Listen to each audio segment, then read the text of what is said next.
Okay, so thought I'd forget, didn't you? So first of all, Shabbos, Chag Sameach, Happy New Year, Ksima Sima Tova. First of all, thanks for listening the past year, bunch of years, or once or twice.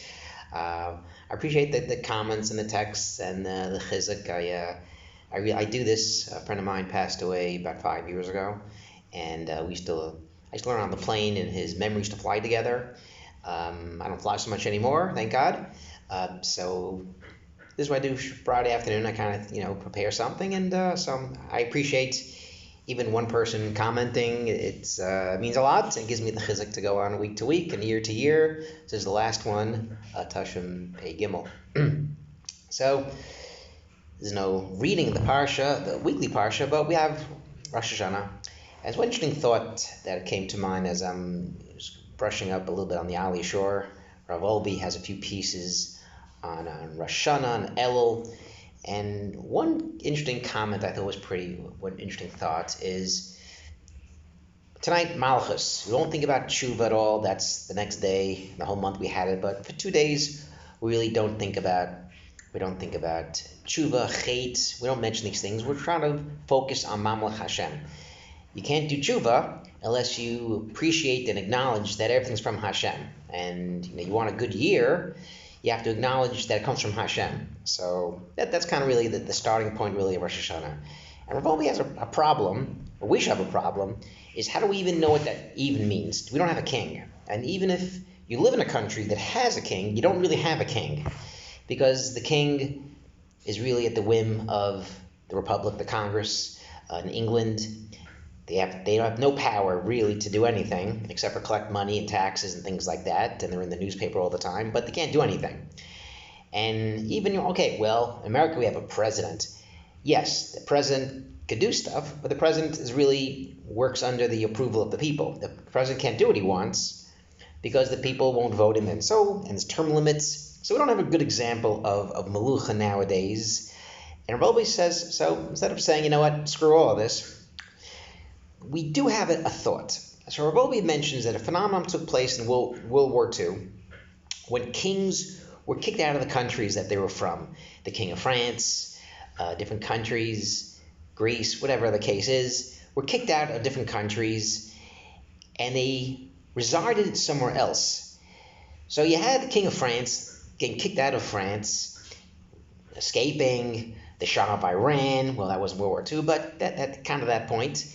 And they kind of lived in another country, either for the rest of their lives, Mandela, they lived the rest of their lives in jail or in another country. Yechanya HaMelech was kicked out of Yerushalayim, lived in Bavel in jail for most of his life. So there's a concept of an exile, a monarchy in exile. That's what he says. There's a monarchy in exile. That's what took place. He says World War II, but it happened before, happened after, but okay, be that as it may. He goes, that's the closest thing we have to understanding Hashem. Because when a king gets thrown out of the country, so there's a new government. Nazis took over France. There's no more French government. But there were some people that accepted it. Okay, that's life. That's life in the fast lane. We're stuck here. We got to live with that. That's that.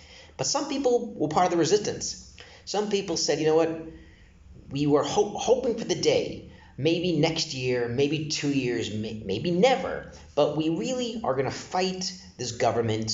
We're going to not speak German. We're not going to participate in their marches and things like that. We're going to hide and try to have a resistance, a front, to show that we're not happy. And we want that king. And whether the king is going to come back or not, that's another discussion for another day. But they really spent their living hours and their days thinking how they can kind of rebel against Germany and how to fight for the king that's not even there anymore.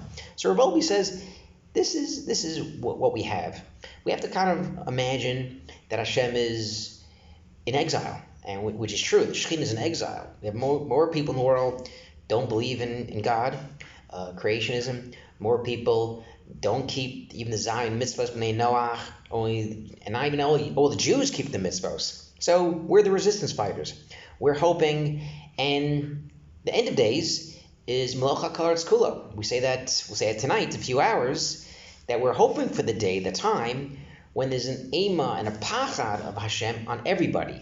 And unfortunately, easier said than done, even in Eretz Yisrael, as we're kind of government's moving towards the right. Most people, there's a poll that went out, that most people they want public transportation on Shabbos and things like that. So we have a way to go. We have a way to go. We're not there yet when everyone recognizes God and recognizes halacha and Torah. So we have a way to go. But we're part of the resistance, and that's kind of really what Volvi says. So when it comes tonight, we come to Shul, and we try to think of a way, how do we tie in, how do we connect that Hashem is the Melucha, the king? We don't have a king, but the king's in exile. And just like other countries, they kind of spent their time and their lives what they can, fighting the power, fighting, and you're trying to resist and try to bring back the monarchy in exile. That's how we kind of resist the Yetzirah and the Klipa, and hopefully we can have the monarchy not in exile, but have the monarchy on the throne in Mashiach times. Shabbat Shalom, Chag Sameach, Ksivus Yotova.